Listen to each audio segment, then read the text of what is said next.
കന്നിവോട്ടിന് ഹൽവ ഉണ്ടെന്ന് പറഞ്ഞിരുന്നു, അത് കിട്ടിയില്ല. നമ്മളെ അവകാശമല്ലേ വോട്ട് ചെയ്യില്ല, നമ്മൾ ചെയ്യണ്ടേ. വോട്ട് ചെയ്യാതെ ഇതിൻ്റെ ഉള്ളിൽ നിന്ന് ഇറങ്ങൂല. നമ്മളെ കുട്ടികളൊക്കെ ഒറ്റക്കാണ് വീട്ടിൽ. ഇതുവരെ വൈകിട്ടില്ല ഇങ്ങനെ ആദ്യമായിട്ടാണ്. വെള്ളമൊക്കെ കിട്ടിയിരുന്നോ? വെള്ളമൊക്കെ കുടിച്ചു, വെള്ളമൊക്കെ തോല. വിശക്കുന്നുണ്ടോ? ഭക്ഷണം കഴിക്കണം. അതെ, കുട്ടികൾ കരയുണ്ട് ഓരോന്ന് ചോദിച്ചിട്ടേ. ആണല്ലേ? വീട് അടിച്ചിട്ടാണ് വന്നത്.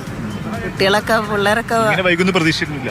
ഇല്ല, ഒട്ടും പ്രതീക്ഷിച്ചിട്ടില്ല. എന്തായാലും വോട്ട് ചെയ്ത് പോവുള്ളൂ. ആ, നിന്നും ഇരുന്നും ഒക്കെ എന്തായാലും അതൊക്കെ വോട്ട് ചെയ്ത് തന്നെ ഞങ്ങൾ പോവുള്ളൂ. തീരുമാനമാണ്. വോട്ട് ചെയ്യാതെ ഇതിൻ്റെ ഉള്ളിൽ നിന്ന് ഇറങ്ങൂല.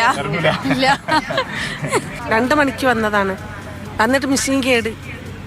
അപ്പം ഇനി ചെയ്യാതെ പോകാൻ പറ്റൂലല്ലേ. ഈ എപ്പോൾ വോട്ടെടുപ്പ് ഇവിടെ ഉണ്ടെങ്കിലും മെഷീൻ കേടാണ്. ഉണ്ട്. ഈ ഇവിടെ വെച്ചിട്ട് മെഷീൻ കേടാണ്, ഈ ബൂത്തി മെഷീൻ കേടാണ്. വീട്ടിലിപ്പം ആളുകൾ ആരൊക്കെ ഉള്ളത്? കുട്ടികളൊക്കെ ഉണ്ടോ? വീട്ടിലാരും ഇല്ല, ഞങ്ങൾ തന്നെ ഇവിടെ നിൽക്കണ്ട. പിന്നെ എന്താ ചെയ്യാ, 7 മണിയായില്ലേ. നമ്മളെ അവകാശമല്ലേ വോട്ട് ചെയ്യില്ല, നമ്മൾ ചെയ്യണ്ടേ. എപ്പോഴും മെഷീൻ കേടായാലും നമ്മളെന്താ ചെയ്യപ്പോ. ഫസ്റ്റ് വോട്ടാണോ? അതെ അതെ. ആദ്യ വോട്ട് തന്നെ അങ്ങനെ കാത്തിരിക്കുക. അതെ തന്നെ, കൊറേ നേരമായി വന്നിരിക്കുന്നുണ്ട്.